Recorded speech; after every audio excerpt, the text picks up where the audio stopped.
Now, I ain't gonna lie, it's been a long time. It's been a long time since I've done any type of SCP.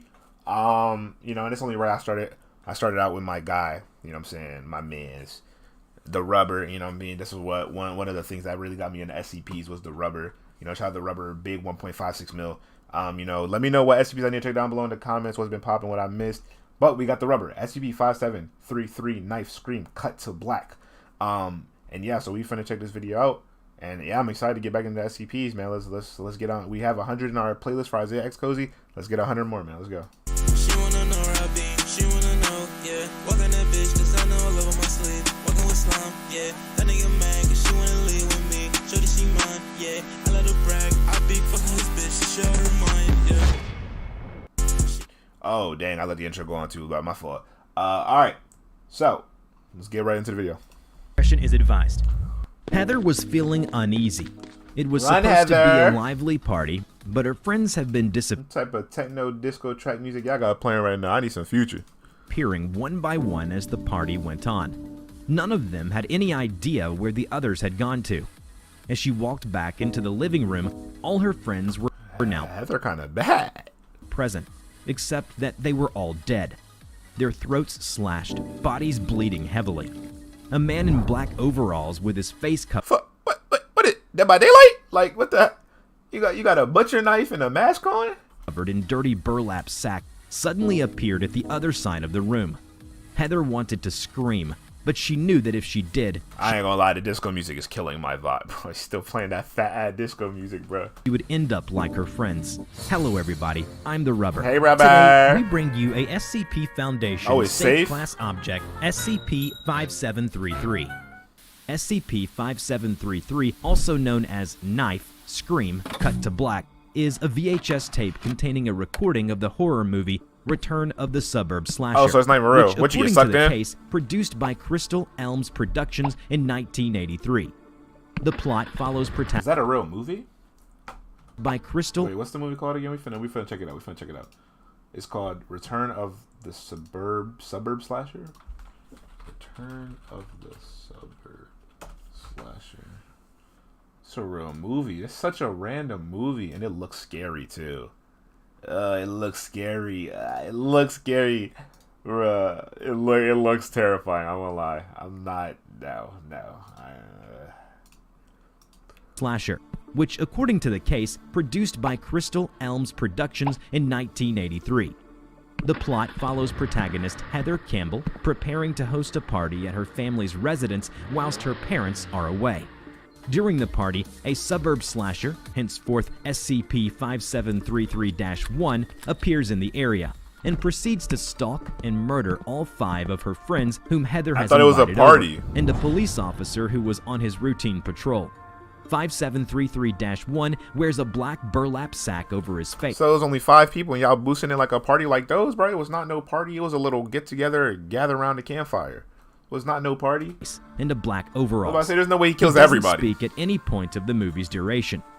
5733's anomalous properties will manifest at the 97th minute of the movie's runtime. At the 95th minute, Heather discovers her friends' corpses staged in her living room. 5733-1 appears at the other side of the room and begins to chase Heather. She runs into the house basement and locks the door This is behind her. fire. Once in the basement, Heather then turns to the camera and begins to plead for the viewer's help.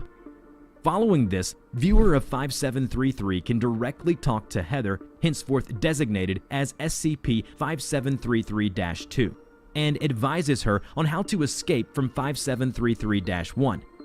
The course of the movie then depends on the conversations held with 5733-2. Nah, that's interesting for real. I'll be like, damn it, I ain't gonna lie, you dead. You throw my popcorn in my mouth. Nah, However, I'll be like, nah, I'm be honest, I don't know what to say. I'll probably turn the TV off. 5733-2 I'm not with that gateway. I don't want you to be connected to me in any way. She gonna tell me, be like, help, please, cozy. Power button. Like, what are you talking about? only converse with the viewer about topics regarding her escape. If the viewer ignores her or attempts to talk to her about topics other than her escape, she will walk back up the stairs in a resigned manner and open the door. 5733-1 will be waiting directly outside the door. The movie will then cut to black, and the tape ejects itself from the machine. Tests were carried out by the Foundation to help 5733-2 to survive. Initially, basic tests were done by having D-Class personnel to be the viewer and to instruct her. What is The that? first 2 tests were conducted with the goal of having 5733-2 to either escape or kill 5733-1. However, both options failed. When she escaped in a car, 5733-1 appeared from the back seat. Damn. When she tried to shoot him with her father's shotgun, the gun wasn't loaded. Wow. Both scenarios ended in the same fashion. Cut to blush. 5733-1 brandishes a kitchen knife. 5733-2 screams, and the tape cut to black. Since the protagonist couldn't escape or deal with the slasher alone, another test was conducted. This time, 5733-2 was instructed to go from house to house to find neighbors who could aid her. Unfortunately, as she made it to the next door, she discovered that her neighbor, Mr. Loomis's throat had been slashed open, lying lifelessly on his bed. She really the last A survivor. figure covered in a blanket got up next to the body. It was revealed to be 5733-1. Upon seeing the kitchen knife, 5733-2 screamed and the tape cut to black. If her neighbor couldn't help, what about the Foundation? 5733-2 was given a covert Foundation phone number in operation in the year 1983 and was told to reach her phone and dial it. To no avail, the phone was destroyed, and a note, written in what appeared to be blood, had been impaled into the phone with a kitchen knife. On the note, it said, "The only foundation here is fear." I ain't gonna lie, GG. Because worst case scenario, this man pops out of nowhere in real life or in our reality. I don't need that, bro. Immediately, 5733-1 appeared behind 5733-2 and brandished another kitchen knife. She turned around and screamed. The tape cut to black. Next, 2 agents were assigned to teach her fighting techniques. 5733-2 emerged from the basement and made her way to the house front door, where she was confronted by 5733-1. Using the combat techniques the agent had taught her, she successfully knocked 5733-1 Okay, go to the Heather. floor. She then picked up a candlestick Go from the Heather. dining room table and prepared to attack him. Before she could finish him off, another instance of 573 Another instance? Oh, you done, Chody. I ain't gonna lie. You're done. You're yeah. Pack. Heather, pack. GG. 3-1 leaped at her from behind, and the tape cut to black seconds before contact was made. The Foundation then thought perhaps bending the genre of the movie might work, and so the Foundation assigned an expert in thaumaturgy to teach 5733-2 offensive and defensive spells against 5733-1. What in the world is turning into? At first, she succeeded in fending off 5733-1's knife using a protective ward and pushing him away with a wind spell. What the f? However, as she attempted to run away, 5733-1 casted a freeze spell He on knows her. 57 Nigga, who is this? Jesus? Why you know so much? What? 33-2 tried to scream, but she couldn't. As 5733-1 was about to stab her, the tape cut to black. After the test, it was reported that certain psychological trauma was experienced by the subjects after viewing 5733, as well as heightened anxiety whenever the protagonist is facing off the slasher. The lead researcher, Dr. Carpenter, then decided to conduct a final test, with himself as the viewer. Following his instructions, as 5733-2 successfully cleared the vicinity of her residence, as she ran down the street, she heard a noise coming from her house.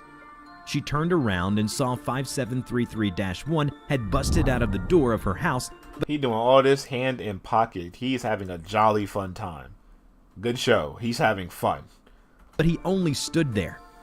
She ran for 20 minutes and stopped to take a breath. By that point, she noticed that both sides of the road were surrounded by nothing but darkness. She was instructed to continue walking, and eventually she saw lights up ahead. Rejoiced, she rushed forward and shouted for help.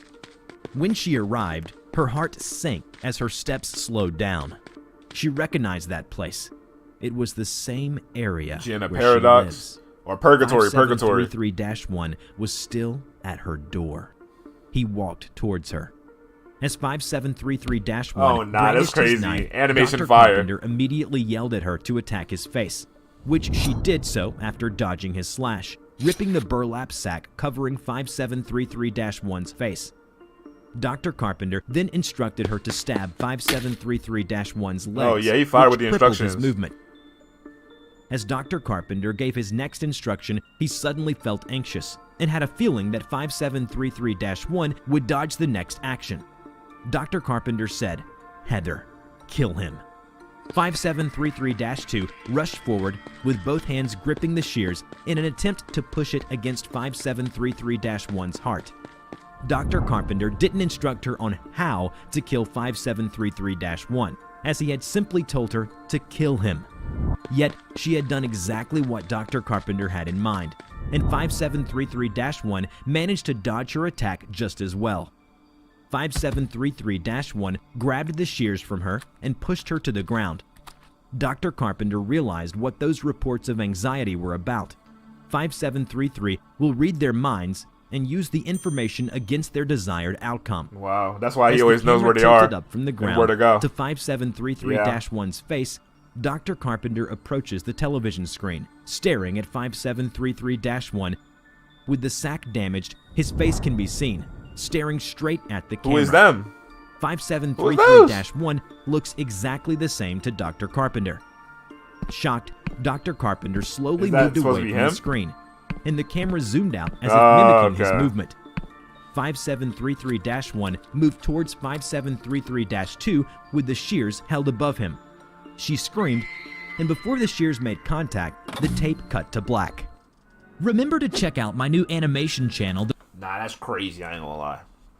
That's crazy how that one works. Like, jeez, man, that's tough. Let me subscribe on the new channel, bro. To be honest, this was fire. I miss SCP so much. Let me know what SCPs, like I said, that I missed. And man, it's good to be back, baby. I'll see y'all boys in the next video. And yeah, bro, make sure y'all stay cozy. Peace out.